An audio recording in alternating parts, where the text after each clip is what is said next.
Percy the penguin lived in Antarctica, surrounded by snow, ice, and freezing winds. But Percy had a problem. He absolutely hated the cold. "Why do we live here?" he asked his friend Penny as they slid across the ice. "It's freezing, my feet are numb, and the fish popsicles are overrated." "It's where penguins belong," Penny replied, rolling her eyes. "Stop complaining and waddle faster. You'll warm up." But Percy had other ideas. One day, he waddled into the colony wearing a bright red Hawaiian shirt and sunglasses. "What are you doing?" Penny asked. "I'm starting a movement," Percy declared. "Operation Move to the Tropics." The other penguins stared at him. "The tropics?" "Yes.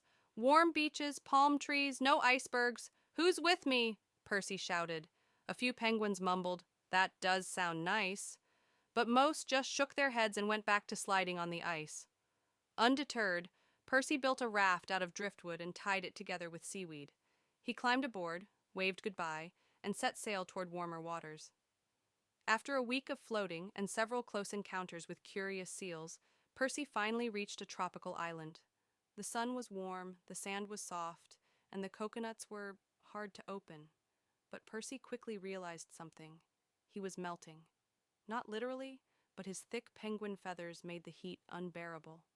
"I'm a walking oven," Percy gasped, flopping under the shade of a palm tree. Defeated, he paddled back to Antarctica, where Penny greeted him with a smug look. "So, how were the tropics?" she asked. "Too hot," Percy grumbled, "but at least I brought souvenirs." He handed Penny a tiny seashell, and from that day on, Percy became the penguin colony's most enthusiastic storyteller, spinning wild tales of his brief, overheated adventure.